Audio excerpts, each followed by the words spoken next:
Thank you. I'm very happy to be here. I've never been to Belfast before, so it's been a real treat to be in Northern Ireland and to be here with you today. There's a lot of interest right now in how policymakers in various fields use research in their decision-making. Researchers wonder, and I have conversations like this all the time, how come some research is really influential in policymaking while other research is not? Funders want to find ways that their investment in research can be more influential. And with a recent move towards evidence-based policy in many countries, advocates argue that policymakers and educational leaders should use the best information available to inform consequential decisions, especially when it affects children and youth. All right. The vast majority of writing on this topic is normative, as people argue about how policymakers should use research in their policymaking and should use the research in particular ways. Rather than taking a normative stance, my colleagues and I try to take a step back and understand the patterns by which personnel in public agencies actually use research, with what consequences. We're also interested in efforts, intentional efforts to improve research use, particularly a bunch of efforts in the US that bring together researchers and practitioners in partnerships to foster research use. So in our work, we ask, what is the nature of decision-making in public agencies? What role does research play in this process? And how do intentional efforts to promote research use influence patterns of decision-making? And we argue that it's only by understanding patterns of decision-making in public agencies and when and how research enters into these processes that we can begin to understand the promise and possibility and pitfalls and limitations of using research to inform decision-making. In other words, our goal is to leverage research to foster a better understanding of research use and more appropriate policy solutions. Our hope is this will lead to a more informed discussion of ways to help improve decision-making in public education. So in my talk today, I'm going to start by talking about what we know from research, both my research and other people's research, about the nature of decision-making in school districts, the role of research in these decision processes, the role of external researchers in fostering use, and then I'm going to close with some implications for researchers and policymakers. And I should say that my research to date has been focused on in local school districts. And in the US context, school districts are the local education authority, the LEA. And in a very decentralized policymaking context, such as the United States, with a strong history of local control, these local education agencies or school districts are the site where a lot of instructional policy making happens. They're also a really key site where state and federal policy is implemented, interpreted and implemented. So they're a consequential place of decision-making in the US, which is why I've been pretty interested in them for the last couple of years. And for this talk, I'm going to draw on work I've been doing on issues of research use and the relationship between research and practice. Since 2002 is when I actually started my very first study on this. In particular, I'm going to draw on two comprehensive literature reviews on research use that I've done with various colleagues, and two studies. The first is a 5-year study of instructional decision-making in a large Midwestern school district. I have to say that district is not Chicago, where I live, but another large Midwestern district. And a 2.5-year study of research practice partnerships in 3 mid-size urban districts. So diving in, most policy efforts intended to foster research use are rooted in the following image. Oops, come on. A problem exists, information or understanding is lacking, either to generate a solution to the problem or to select among alternative solutions. Research provides the missing knowledge, and a solution is reached. Scholars of research use call this the instrumental model. And when you read a lot of writing about research use, especially the normative writing, this image is highly salient. However, empirical research on research use, including my own, raises questions about this image. First, existing research suggests that there is rarely a shared understanding of the problem to solve. Given the complexity and multidimensionality of the social world, there's always multiple potential causes for problematic solution, and any way of understanding the problem inevitably involves highlighting some aspects of the situation while de-emphasizing or ignoring others. In our research, there was often quite a bit of persuasion, negotiation, and at times conflict about what the problems were in a given district. And the stakes are high here because how one defines the problem not only assigns blame, it also authorizes some policy solutions and not others. So for example, in the second year of our 5-year study of this one Midwestern school district, the test scores came out, and test scores in the middle grades had taken a sharp plummet down. So they were going up in elementary and then dropped in middle. And there was no agreement at all about why these test scores were so low.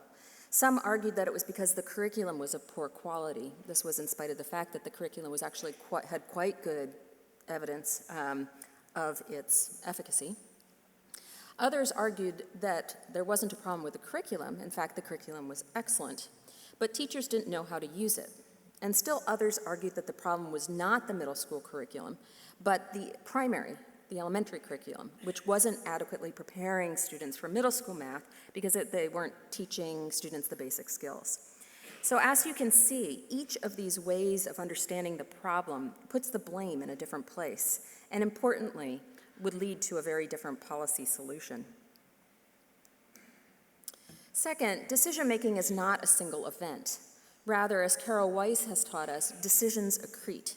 They emerge through a series of conversations and actions where ways of thinking about problems emerge, and small steps set the organization on a particular course, opening up some avenues of action and narrowing the range of potential solutions that are even conceivable. Small steps add up to policy decisions, whether formal action is taken or not. This process is deeply interactive. It involves multiple people in formal and informal conversations that are stretched across multiple levels and different divisions. There is rarely a single convening with a stable set of actors when a decision is made. So returning to our example, discussions of the problem of middle school mathematics came up over and over in this 1 year of the study, in meetings in the mathematics department, in cabinet levels, through the executive level meetings, in conversations in the hallway, in discussions with external service providers.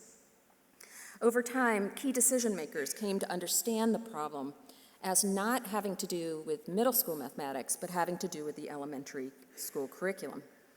This pervasive sense around, among the cabinet level leaders, in spite of objections from the mathematics department, then lay the groundwork for the decision to purchase supplementary basic skills materials for the elementary school. Third, decision-making in school districts is focused on a wide range of issues. Returning to the diagram, the current conversation about research use seems to be focused on a narrow range of decisions, mainly decisions related to selection or adoption of curriculum, materials, or program. Thus, in the US, there's been enormous effort to improve the quality of efficacy studies. A lot of federal money has been devoted to randomized control trials of curricular materials, instructional programs of various types. There's also been a lot of training programs to train research in these methods, and in fact, my university has benefited greatly from that. We've gotten a lot of federal money to train students in this set of methodologies. This emphasis emerges from the translational research paradigm, where the vision of research to practice involves conducting basic research, which leads to efficacious interventions, to more widespread adoption of research-based tools and approaches. But this policy approach and the broader discussion, which really dominates the public and professional dialogue about research use, is focused on a narrow range of problems facing district leaders, selecting the right materials or programs. And certainly, that is a problem that district leaders grapple with. But our research finds that district officials are involved in a much broader range of decision-making. For example, in our 3-district study, we observed district leaders designing their own policies and programs, creating implementation plans for those initiatives, problem-solving when issues emerged, writing standards and frameworks, deciding how to support low-performing schools. And I could go on and on. There's just a very, very large range of issues that district leaders face every day. And in fact, adoption decisions were quite rare in both of our studies. In my 5-year study of instructional decision-making in a Midwestern U.S. school district, we identified and tracked 23 decisions in mathematics and English language arts across the 5 years. 23 decisions, but only 2 in the 5 years were related to adoption. One was adopting the supplementary mathematics materials I just talked about, and the other was adopting a new assessment for 5-year-olds in reading. So 2 decisions out of 23 across 5 years involved adoption. In our 2.5 years of fieldwork in the 3-district study, there was only 1 adoption decision, 1 in 3 districts across 2.5 years. This suggests that research on a much broader range of issues may be necessary to inform district central office decision-making. Finally, this diagram and the conversation more broadly about decision-making is missing a really critical element, the organizational context within which decision-making unfolds. It's a little hard to see, but that's supposed to be represented with the red circle around. Got to work on colors. The nature of decision-making is profoundly shaped by the organizational conditions in the decision-making agency. And I'm just going to talk about just one condition. I actually can go on and on and on about this. So if anybody is interested, I can talk more in the question and answer section. But the one condition I'm going to talk about is time, money, and staffing to support decision-making processes. During the 5 years that we studied the large Midwestern school district, this district experienced an acute contraction of resources. The district was forced to cut $20 million from their budget 3 years in a row. Each year, the central office became leaner while the responsibilities remained the same and in some ways increased. There were 2 consequences for district decision-making. First, decision-making became increasingly interrupted and drawn out. Conversations about a particular issue or concern would surface, be discussed, and then recede from view in the press of competing priorities, only to surface later in the faces of a new crisis or an impending deadline. Many issues remained chronically unresolved. Second, resource constraints led to more conservative decision-making.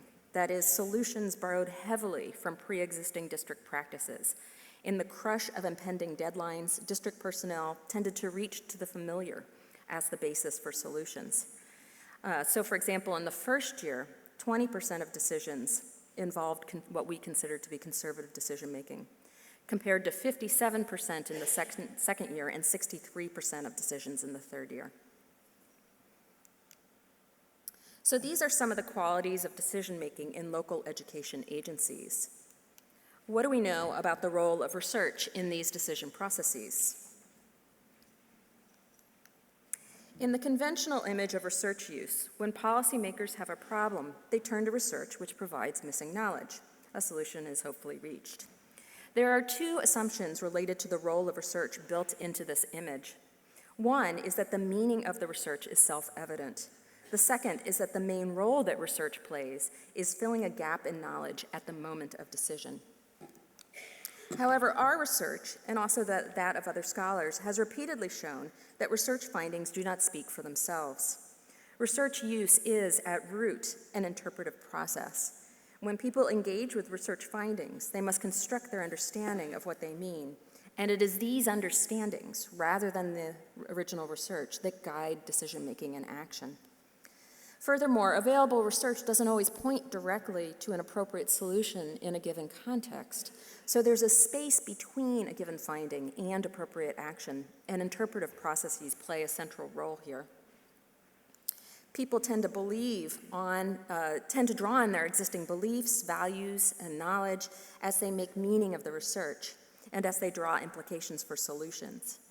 So returning to my example from the earlier related to the middle school mathematics issue, the different understanding of the problems were rooted in very different beliefs about high-quality math instruction. Those who felt that the curriculum was fine, but the issue was in teacher learning, had sets of beliefs about very sort of constructivist approaches to mathematics instruction. Those that felt the problem were either with the curricula or with the elementary school had much more traditional views of mathematics instruction, and that shaped how they interpreted not only the dip in test scores, but also the research that supported adopting basic skills, supplementary materials that supported basic skills. There was research on that supplementary material, and how people interpreted that research was very much shaped by this set of understandings. The conventional image of the role of research also focuses on the instrumental role it can play. It focuses on district leaders consulting research at the main decision point to provide missing knowledge. And indeed, there's certainly times when research is used that way. But there are also a range of other roles that research plays in decision-making. Many scholars have documented symbolic uses of research. This is when research is used to justify or legitimize decisions that have already been made. And we have found this as well. So for example, hello? There we go. For example, in one district in our 3-district study, district leaders were redesigning the course sequence in response to a new policy in the US called the Common Core State Standards, which set new standards for instruction in various subject matters. The district leader decided to take the opportunity to do away with the accelerated track in mathematics. So they took the opportunity to detrack their mathematics instruction. And this decision was sure to be controversial with parents and even some teachers and school leaders. Here, one district leader explained their use of research in a position paper that outlined the case for moving forward the new plan. She said, quote, "It just gave us more evidence if we needed to convince people. A lot of the research on tracking that was done in the late 70s and early 80s. We needed something more recent. I found a little blurb by Micah Watanabe, who's a researcher at San Francisco State, wrote in her book. And then I started looking at other places, and a lot of people point to the same research, which was this district in New York. We had Claude Steele's argument around stereotype threat, and how one of the things he talks about is how ability grouping, tracking play into stereotype threat. So we had that piece. And Joe Bowler's talks and research around all the causes of inequity and ability grouping," close quote. So 2 things I want to point out about this. One is that they are clearly using research to justify a decision that's already made, which is what makes this symbolic use of research.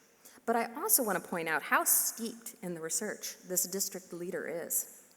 And in this case, knowing this research so well made the district leader a very effective advocate for the new policy with the school board, parents, and others in the district.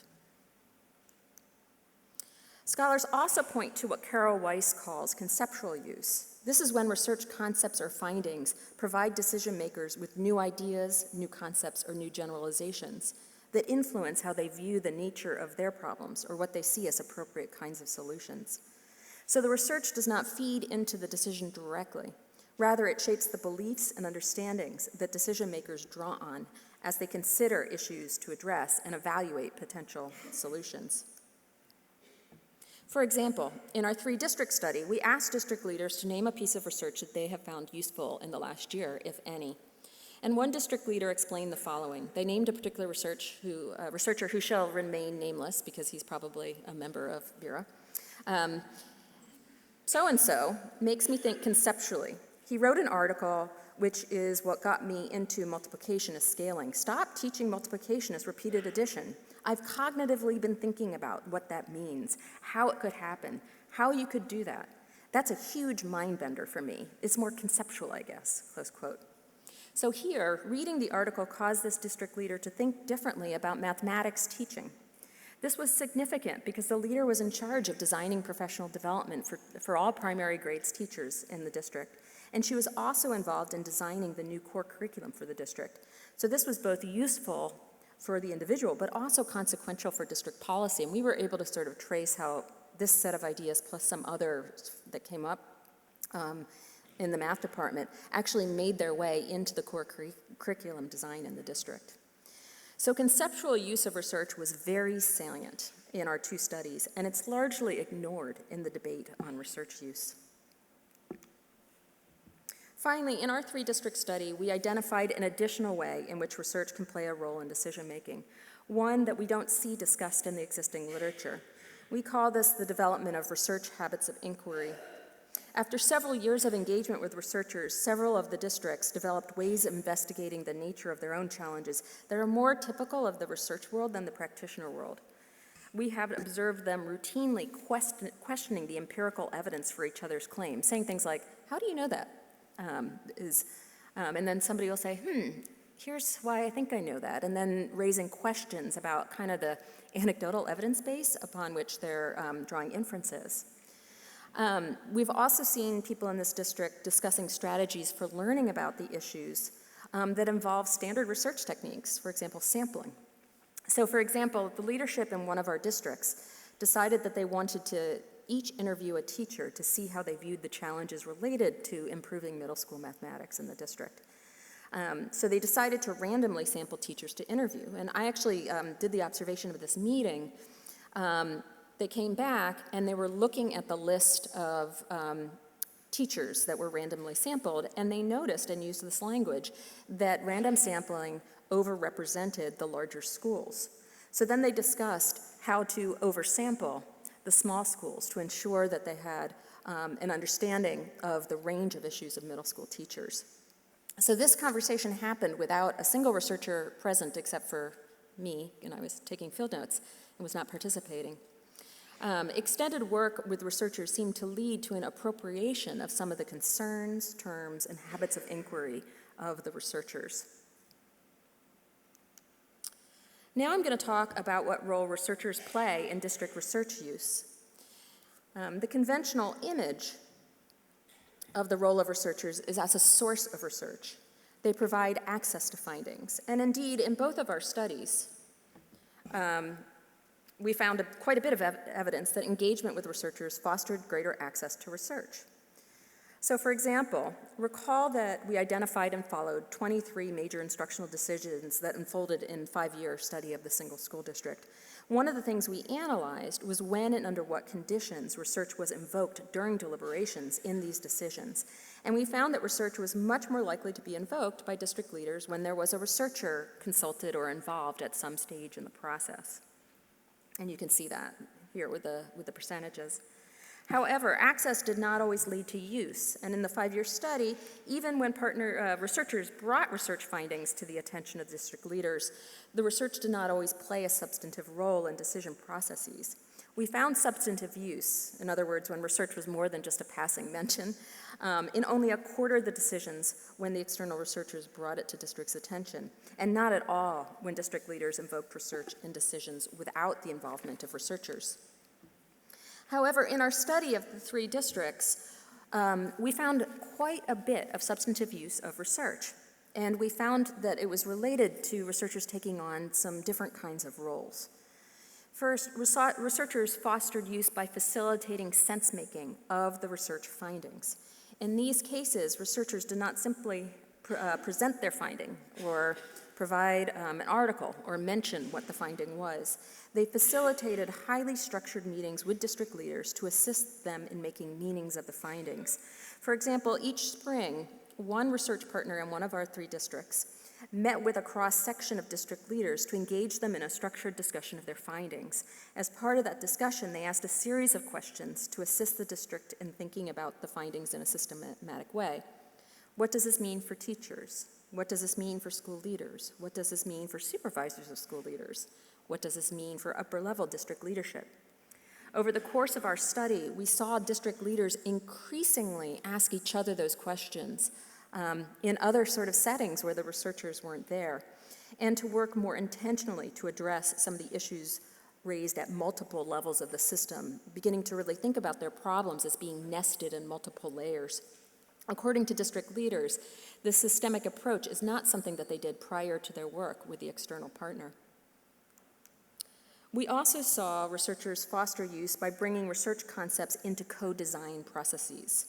All 3 districts were involved with researchers in what we call design-based research partnerships. In design-based partnerships, researchers and district leaders co-design curricula, new approaches, new programs, and the researchers study those programs to find how they were affecting student learning, and then they draw those findings to improve the new innovation. The main goal of this work is to develop high quality and usable curriculum and instructional approaches. However, we've seen something else happen as well. The process of working with research ideas in the co-design process has fostered conceptual use of research. So for example, in one of the districts was involved with an external researcher to co-design instructional strategies to help teachers foster students' abilities to engage in mathematical thinking and reasoning in the context of word problems. Over the course of several years, they developed specific instructional practices and then bound them up into a series of curriculum units. The district never ended up actually using the curriculum units in a wide scale, but the district mathematics leaders who participated in the co-design process brought this set of concepts about high-quality mathematics instruction to their current work, developing the district's response to the Common Core state standards, where they have been quite influential. And we've seen this as an example of conceptual use of research. Finally, some external partners play an important role by interweaving findings into ongoing district deliberations as they unfold. That is, they help district leaders link research findings to policies, programs, and issues during the course of their active deliberations. Sometimes the researchers made these explicit links in the context of these formal facilitated sense-making meetings that I talked about. But more often, this happened in one-on-one conversations about the problem the districts were facing, or when the external partner sat in on districts' discussions. For example, earlier I talked about how one district was working to revise their course sequence in response to the Common Core state standards. The germ of this idea actually came during a lunch between the chief academic officer, so the main instructional officer in the district, and a researcher. The chief academic officer was expressing concern about high failure rates in in 8th grade, which is 13-year-old mathematics. And the researcher brought to the district leader's attention a study of course pathways that showed that when students were taking algebra at that year, there were very, very high failure rates, and those failure rates happened the next year when they repeated it as well. So the district leader began to think and began to have conversations about what are we going to do about 8th grade algebra? Does this make sense to have it in this year? And that started the conversation about rethinking the course pathways. The researcher then actually attended those meetings periodically, and one of my colleagues sat in on all of those meetings, and one of the things that we've noticed when we looked at the transcripts is that the researcher brings relevant research to the table when the district leaders were having a conversation about a particular issue. He also would raise kind of pointed questions when district leaders started to go in directions that were not consistent with existing research on the development of children's mathematical thinking and reasoning. The district leaders we have interviewed have talked about how this and other external researchers acted as thought partners, but we see this as going beyond that. It's finding strategic ways to bring research into the conversation and link it to the rhythms of decision process itself. So these are the different kinds of roles that researchers can play to foster use. And although I don't have time to go into it right now, we also have evidence that this cluster of activities have been tremendously influential in fostering research use in the 3 districts in our study, and I'm happy to talk more about that piece in the question and answer. So I've covered a lot. What to take from all of this? One of the key lessons that organizational design professionals have learned is that it's only by understanding the actual rhythms of people's work, the nature of the challenges they face, and how their work is organized, that we gain insight into windows of opportunities to foster change. One of the key lessons I've learned from studying school districts is that school district leaders want to make the best decisions possible, and they want the best information possible to help them make those decisions. But they're making decisions about very complex issues. They're doing so in settings that are unstable, uncertain, and where there have been many conflicting pressures and priorities. The question then is, how do we provide the best information possible about the issues that district leaders are facing? How can we help create the conditions that enable district leaders to use this information productively? And our research suggests a few avenues to do so, and here's where I get sort of normative. First, the research suggests the need to work to improve the quality of a range of kinds of research. In the US, there's been a lot of efforts and resources devoted to improving the quality of educational research, and most of these resources have been devoted to efficacy studies. And it's been very effective. There are now many more educational researchers who are prepared to conduct RCTs and regression discontinuity designs. We know more about which curriculum and programs have a better likelihood of improving student outcomes and which do not. But this represents only a small portion of the kinds of information that educational leaders seek as they work to support schools to improve the conditions for children. In fact, selection and adoption decisions are relatively rare events in the work life of educational decision makers. They are far more likely to be working on implementation plans, designing programs, planning professional development, considering how they themselves can better support schools. We need a parallel set of efforts to improve the quality of research that can inform these kinds of decisions as well. Second, our research suggests that policymakers and researchers need to go beyond an emphasis on fostering access. In the US context, most efforts to encourage greater use have involved creating greater access to research. We have a new What Works clearinghouse that gathers lots of studies. They've created and funded a bunch of linking agencies that support the translation of findings into more accessible forms. But access is a necessary but not sufficient condition for research use. If we want to foster research use, I would argue that we need to address the problem more directly. One way to address use is to cultivate new roles for researchers. The new roles that my colleagues and I have identified mainly involve researchers directly interacting with district leaders. They involve, or through intermediaries, and I can explain that a little bit more. They involve participating in the social process of meaning making with research findings.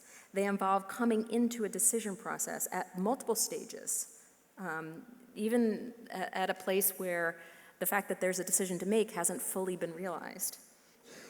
Finding ways to link research findings, concepts, and research-based tools to district concerns and issues in the context of their existing routines and decision-making structures. It also involves creating new spaces and new routines, like the facilitated sense-making or the co-design processes. It involves asking questions and modeling habits of critically evaluating your own assumptions and the ways in which you draw inferences from your data. I realize that this is a tall order.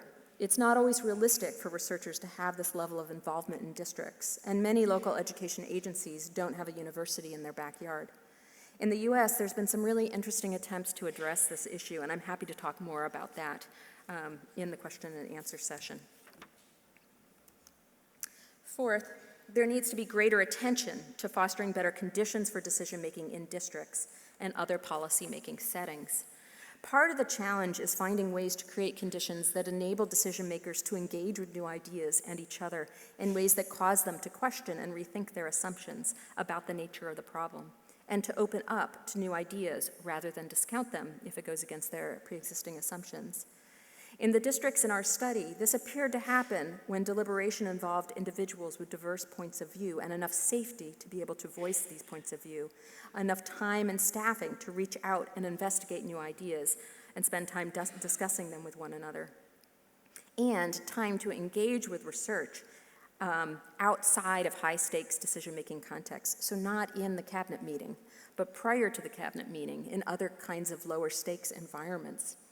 In the districts we studied, researchers and sometimes district leaders themselves created these kinds of opportunities. In one district, the mathematics department held study session where they read research together.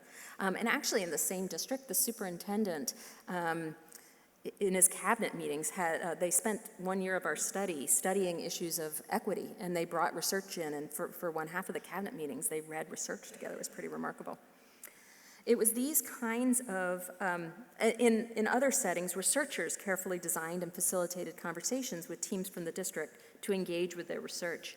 It was these kinds of occasions that were where we were most likely to see conceptual use of research in ways that shaped the direction of decision making, sometimes in quite profound ways. educational leaders are working in settings that are frankly not at all conducive to learning or decision-making.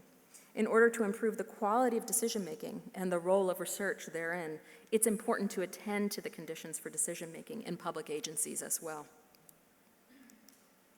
So I just want to close by thanking my collaborators, and these are all people that have been involved in the studies. So it's Bill, Annie, Caitlin, Joan, Judith, and Mika, and also the funders who have funded this work very generously.